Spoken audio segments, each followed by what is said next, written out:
ഗസയിൽ സഹായ വിതരണത്തിന് ആക്രമണം നിർത്തുമെന്ന ഇസ്രായേൽ പ്രഖ്യാപനം വെറും വാക്കായി.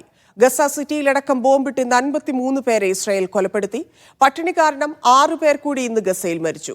അതിർത്തികൾ മുഴുവൻ തുറന്ന് ഭക്ഷണം എത്തിക്കാതെ പ്രതിസന്ധി തീരില്ലെന്ന് UN.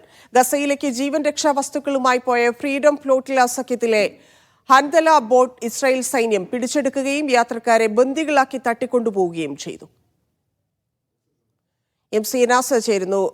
നാസർ, ആദ്യം തന്നെ ഇസ്രായേൽ പ്രഖ്യാപിച്ചിരുന്ന 10 മണിക്കൂർ പോലും അവർ പാലിക്കുന്നില്ല എന്നുള്ളതിൽ നമുക്ക് തുടങ്ങാം. നിരവധി വാർത്തകളുണ്ട്, ഇതുമായി ബന്ധപ്പെട്ടുള്ള ചർച്ചകളുണ്ട്. ഒപ്പം തന്നെ അങ്ങോട്ട് എയർ ഡ്രോപ്പ് ചെയ്തുകൊണ്ടിരിക്കുന്നുണ്ട്. ഫുഡ് ഏതൊക്കെ മേഖലയിലാണ്, ഇതെല്ലാം നമുക്ക് അറിയേണ്ടതുണ്ട്. പക്ഷേ ആ വാക്ക് മാറ്റുകയോ ഇല്ലെങ്കിൽ വാക്ക് പാലിക്കാതിരിക്കുകയോ ചെയ്യുന്ന ഇസ്രായേലിന്റെ നീക്കം എന്താണ്?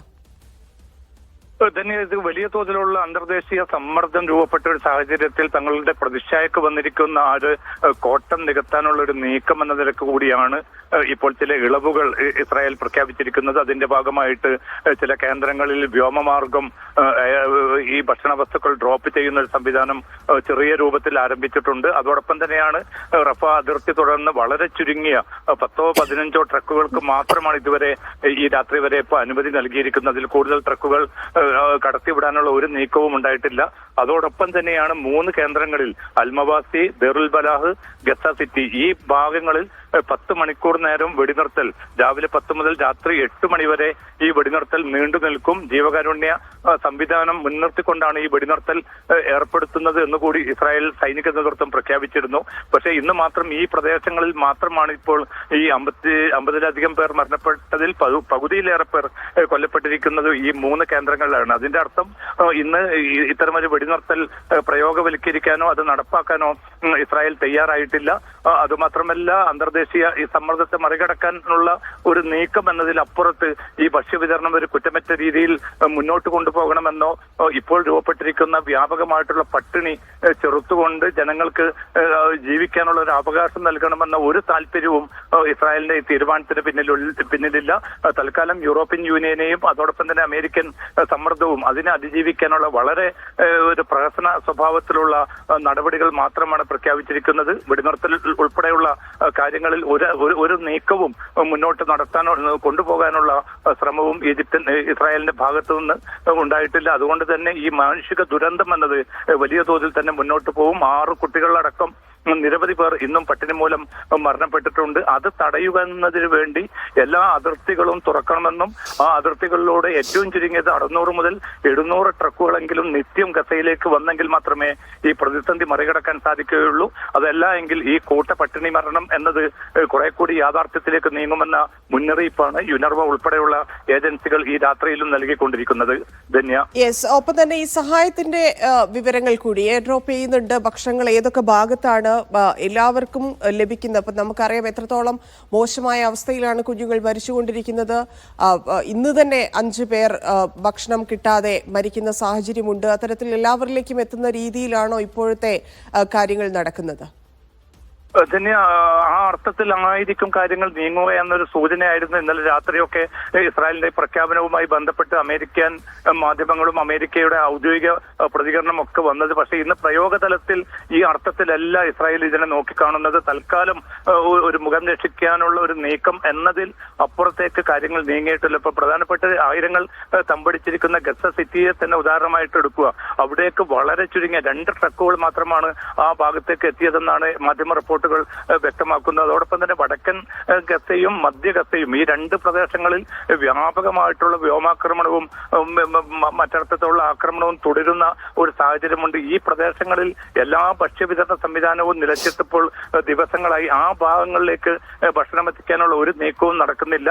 അപ്പൊ റഫ കേന്ദ്രീകരിച്ചുകൊണ്ടുള്ള ഒരു താൽക്കാലികമായിട്ടുള്ള ഒരു നീക്കം, അതിന് അപ്പുറത്തേക്ക് ഈ ഭക്ഷ്യവിതരണം ഇസ്രായേൽ ഈ ഗസയിൽ ഉടനീളം രൂപപ്പെടുത്തണമെങ്കിൽ യുനർവ ഉൾപ്പെടെയുള്ള UN ഏജൻസികളെ അവരെ പൂർണ്ണമായിട്ട് വിശ്വാസത്തിലെടുക്കുകയും അവർക്ക് ചുമതല കൈമാറുകയും വേണം. ഇന്നലെ ഇതുമായി ബന്ധപ്പെട്ട് ഇസ്രായേൽ പ്രധാനമന്ത്രി നെതന്യാഹു പറഞ്ഞിരുന്നു, UN-ന്റെ ഏജൻസിക്ക് എല്ലാവിധ ചുമതലയും നൽകും, അവരുകൂടി ഇതിൽ പങ്കാളികളാകണമെന്ന്. പക്ഷെ തങ്ങൾക്ക് അതുമായി ബന്ധപ്പെട്ട യാതൊരു സഹകരണവും ഇസ്രായേൽ സൈനിക ഭാഗത്തു നിന്ന് ലഭ്യമാകുന്നില്ല. അതുകൊണ്ട് തന്നെ ഇപ്പോൾ കെട്ടിക്കിടക്കുന്ന ട്രക്കുകൾ റഫ അതിർത്തി മുഖേനയും മറ്റും പിന്നെ കടത്തിവിടാനുള്ള കൂടുതൽ ശക്തമായിട്ടുള്ള സമ്മർദ്ദം വേണമെന്നാണ് ഈ UN ഏജൻസികളും അതോടൊപ്പം തന്നെ അന്താരാഷ്ട്ര സന്നദ്ധ സംഘടനകളും വ്യക്തമാക്കുന്നത്. എങ്കിൽ മാത്രമേ ഈ വലിയ പ്രതിസന്ധി, ഈ കൂട്ടമരണത്തിലേക്ക് നീങ്ങിക്കൊണ്ടിരിക്കുന്ന ഗസ നിവാസികളെ അതിൽ നിന്ന് രക്ഷിക്കണമെങ്കിൽ വളരെ ശക്തമായിട്ടുള്ള നടപടികളാണ് വേണ്ടത്. പക്ഷെ ആ നടപടികൾ എടുക്കുന്നതിന് പകരം തങ്ങൾ ചിലത് ചെയ്യുന്നു എന്ന് വരുത്തി തീർക്കാനുള്ള ഒരു ശ്രമമാണ്. അതുകൊണ്ട് തന്നെയാണ് യൂറോപ്യൻ യൂണിയനും ഉൾപ്പെടെയുള്ള മേഖലയിലെ പല രാജ്യങ്ങളും ഇസ്രായേലിന് മുന്നറിയിപ്പ് നൽകിയിട്ടുണ്ട്. ഈ സ്ഥിതി ഇനിയും കണ്ടു നിൽക്കാനാവില്ല, ശക്തമായിട്ടുള്ള നടപടികൾ ഉണ്ടാവും. അതുകൊണ്ട് പൂർണ്ണമായും ഗസ അതിർത്തി, ഈ റഫ അതിർത്തി തുറന്നുകൊണ്ട് ഭക്ഷ്യവസ്തുക്കൾ ഗസയിലേക്ക് എത്തിക്കാനുള്ള അടിയന്തര നീക്കം വേണമെന്ന് കൂടി ഈ യൂറോപ്യൻ രാജ്യങ്ങളും മറ്റും ഇപ്പോഴും ആവശ്യപ്പെട്ടുകൊണ്ടിരിക്കുകയാണ്. ധന്യ. യെസ്, ഈ കഴിഞ്ഞ ദിവസങ്ങളിൽ ഫ്രാൻസ് ഉൾപ്പെടെ ഫലസ്തീൻ രാഷ്ട്രത്തെ അംഗീകരിക്കുമെന്നുള്ള തരത്തിലുള്ള വലിയ സമ്മർദ്ദം ഇസ്രായേലിന് പുറത്തുണ്ട്. അത്തരത്തിൽ ലോകരാജ്യങ്ങളിൽ ഏത് തരത്തിലാണ് ഇപ്പൊ തുടക്കത്തിലുണ്ടായിരുന്ന ആ ചർച്ചകൾ പോലും ഇല്ലെങ്കിൽ ആ സമ്മർദ്ദം പോലും ഇല്ലാതിരുന്ന ഒരു സാഹചര്യത്തിൽ ഇസ്രായേലിനകത്തും അതല്ലാതെയും വന്നിരിക്കുന്ന ആ സമ്മർദ്ദം ഇസ്രായേലിനെ എത്രത്തോളം ഈ തീരുമാനങ്ങൾ എടുക്കുന്നതിലേക്ക് കൊണ്ടുപോയിട്ടുണ്ട്? ഒപ്പം തന്നെ ഏത് തരത്തിലാണ് ലോകം, UN ഇപ്പോൾ ഇന്ന് പറഞ്ഞതനുസരിച്ചൊക്കെയുള്ള രീതിയിൽ ഏത് തരത്തിലാണ് ലോകം ഇപ്പോൾ ഗസയ്ക്കൊപ്പം പലസ്തീനൊപ്പം നിന്നുകൊണ്ടിരിക്കുന്നത്? തന്നെ ഏതാണ്ട് 21 മാസങ്ങൾ പിന്നിട്ടിരിക്കുന്ന ഈ ക്രൂരമായിട്ടുള്ള വംശഹത്യ, തങ്ങൾ ഉദ്ദേശിക്കുന്ന അതേ രീതിയിൽ ഈ വംശഹത്യ നടത്തും, അല്ലെങ്കിൽ ഗസയിൽ നിന്ന് ഈ ജനങ്ങളെ കൊന്നൊടുക്കുകയോ അതല്ലെങ്കിൽ പുറന്തള്ളിയോ തങ്ങളുടെ ലക്ഷ്യത്തിലേക്ക് നീങ്ങുമെന്ന ഒരു ധിക്കാരപരമായിട്ടുള്ള സമീപനമായിരുന്നു തുടക്കം മുതൽ തന്നെ ഇസ്രായേൽ പ്രധാനമന്ത്രി നെതന്യാഹു കൈകാര്യം ചെയ്തിരുന്നതും. ആ അർത്ഥത്തിലുള്ള പിന്തുണയാണ് നെതന്യാഹുവിന് അമേരിക്കയിൽ നിന്ന് ലഭ്യമായിക്കൊണ്ടിരുന്നതും. അതുകൊണ്ടാണ് ഈ സ്ഥിതി ഇത്രയേറെ വഷളാക്കുകയും ആയിരങ്ങൾ മരണപ്പെടുന്ന ഒരു സാഹചര്യം ഉണ്ടായതിന്റെ കൂട്ടുത്തരവാദിത്വം അമേരിക്കക്ക് കൂടിയുണ്ട്. എല്ലാ അർത്ഥത്തിലുള്ള ആയുധങ്ങളും സംവിധാനങ്ങളും എല്ലാം ഇപ്പോൾ പോലും നിർബാധം എത്തിച്ചുകൊണ്ടാണ് ഈ വംശഹത്യക്ക് സാധ്യമായിട്ടുള്ള എല്ലാ പിന്തുണയും അമേരിക്ക നൽകിക്കൊണ്ടിരിക്കുന്നത്. അത് നിലനിൽക്കെ തന്നെയാണ് ഇപ്പൊ ഫ്രാൻസിന്റെ ഭാഗത്തു നിന്നാണ് അതിശക്തമായിട്ടുള്ള ഒരു പ്രഖ്യാപനം ഉണ്ടായത്. സെപ്റ്റംബറിലെ UN പൊതുസഭ ചേരുന്നതിന് മുമ്പ് തന്നെ ഈ പലസ്തീൻ രാഷ്ട്രത്തിന് പൂർണ്ണ പിന്തുണ തങ്ങൾ പ്രഖ്യാപിക്കുമെന്ന് പറഞ്ഞു. തുടർന്ന് ബ്രിട്ടനും സമാനമായിട്ടുള്ള ചില നീക്കങ്ങൾ നടത്തുമെന്ന പ്രഖ്യാപനം വന്നു. അങ്ങനെ യൂറോപ്യൻ രാജ്യങ്ങൾ ഒരുമിച്ച് അത്തരമൊരു നീക്കം വരുന്നതിനെ അമേരിക്കയും അതോടൊപ്പം തന്നെ ഇസ്രായേലും വലിയ തോതിൽ ഭയപ്പെടുന്നുണ്ട്. അതുകൊണ്ട് തന്നെ ഫ്രഞ്ച് പ്രസിഡന്റ് ഇമാനുവൽ മാക്രോണിന്റെ ആ പ്രസ്താവനക്കെതിരെ ട്രംപും നെതന്യാഹുവും വളരെ ശക്തമായിട്ട് ഇന്നലെ രംഗത്ത് വന്നു. ഇത് ഹമാസിനുള്ള ഒരു തുറന്ന പിന്തുണയാണെന്ന് നെതന്യാഹു കുറ്റപ്പെടുത്തുന്ന ഒരു സാഹചര്യം ഉണ്ടായി. പക്ഷേ ഇതൊക്കെയാണെങ്കിലും ഇന്നും ഫ്രാൻസിന്റെയും അതോടൊപ്പം തന്നെ ബ്രിട്ടന്റെയും ഭാഗത്ത് നിന്ന് വളരെ ശക്തമായിട്ടുള്ള പ്രഖ്യാപനങ്ങളാണ് വന്നുകൊണ്ടിരിക്കുന്നത്. അതുകൊണ്ട് തങ്ങളുടെ ഏറ്റവും സൗഹൃദ രാജ്യങ്ങൾ പോലും ഈ അർത്ഥത്തിൽ മാറിയിരിക്കുന്നതാണ് കുറച്ച് സൈനികമായിട്ടുള്ള ചില ഇളവുകൾ നൽകാൻ ഇപ്പോൾ ഇസ്രായേലിനെ കൊണ്ടിരിക്കുന്നത്. എന്തായാലും നേരത്തെ ഉള്ളതിൽ നിന്ന് വളരെ വ്യത്യസ്തമായിട്ട് ഇപ്പൊ യൂറോപ്യൻ നഗരങ്ങളിലും മറ്റ് പല രാജ്യങ്ങളിലും ഇപ്പോൾ വലിയ തോതിൽ പ്രക്ഷോഭം ശക്തിയാർജിച്ചിരിക്കുന്നു. അതിന്റെ ഭാഗമായിട്ടാണ് ഇപ്പൊ ഫ്രീഡം ഫ്ലോട്ടിലയുടെ ഒരു കപ്പൽ, ഇറ്റലിയിൽ നിന്ന് പുറപ്പെട്ട കപ്പൽ ഇന്നലെ രാത്രി പൂർണ്ണമായിട്ടും സൈന്യം കയ്യേറുകയും ആ കപ്പലിലുള്ള 21ഓളം സന്നദ്ധ പ്രവർത്തകരെ അറസ്റ്റ് ചെയ്ത് കൊണ്ടുപോയിരിക്കുന്നു. ആ കപ്പൽ ഇപ്പോൾ ഏറ്റവും അവസാനം ലഭ്യമാകുന്ന റിപ്പോർട്ടുകൾ പ്രകാരം ഇസ്രായേലിന്റെ ഒരു തുറമുഖത്ത് അടുപ്പിച്ചിരിക്കുകയാണ്. ആ കപ്പൽ വിട്ടുകൊടുക്കാനുള്ള നീക്കമുണ്ടാവില്ല. അതോടൊപ്പം തന്നെ സന്നദ്ധ പ്രവർത്തകരെ എപ്പോൾ വിടുമെന്ന കാര്യത്തിലും ഒരു വ്യക്തത ഇസ്രായേൽ നേതൃത്വം ഇതുവരെ പ്രഖ്യാപിച്ചിട്ടുമില്ല. എന്തായാലും ഇസ്രായേലിന്റെ ഒറ്റപ്പെടൽ വളരെ ശക്തമായി തുടരുന്ന ഒരു സാഹചര്യത്തിലാണ് ഇപ്പോൾ ഈ മുഖം രക്ഷിക്കൽ നടപടി. പക്ഷേ അതുകൊണ്ട് മാത്രം ഈ പ്രതിസന്ധി തീരുകയില്ല. അറബ് രാജ്യങ്ങളും വളരെ ശക്തമായി അമേരിക്കയ്ക്ക് മുകളിൽ തങ്ങളുടെ സമ്മർദ്ദം തുടർന്നുകൊണ്ടിരിക്കുകയാണ്. ധന്യ. അതാണ് ഇപ്പം നമുക്കറിയാം, നമ്മൾ എല്ലാ രീതിയിലും ഇപ്പോൾ ഫോട്ടോസിലായും വീഡിയോസും റിപ്പോർട്ടുകളായാലും ജേർണലിസ്റ്റുകളുടെ അവിടെ നിന്നുള്ള റിപ്പോർട്ടുകൾ ഉൾപ്പെടെ നമുക്കറിയാം അടുത്ത തലമുറ എന്നത് ഈ കൊടും പട്ടിണിയുടെ അതാണ് ഉന്മൂലനം ചെയ്യപ്പെടുന്നത് എന്നുള്ള യാഥാർത്ഥ്യം തിരിച്ചറിഞ്ഞു കഴിഞ്ഞിരിക്കുന്നു. അപ്പം ഈ ഒരു സാഹചര്യത്തിൽ ഈ വെടിനിർത്തലിന്റെ കാര്യത്തിലാണെങ്കിൽ പോലും ഹമാസിന്റെ അതായത് മുഖം തിരിക്കുന്നത് ഹമാസ് ആണെന്നാണ് US പ്രസിഡന്റ് ഡൊണാൾഡ് ട്രംപ് പ്രതികരിച്ചിരിക്കുന്നത്.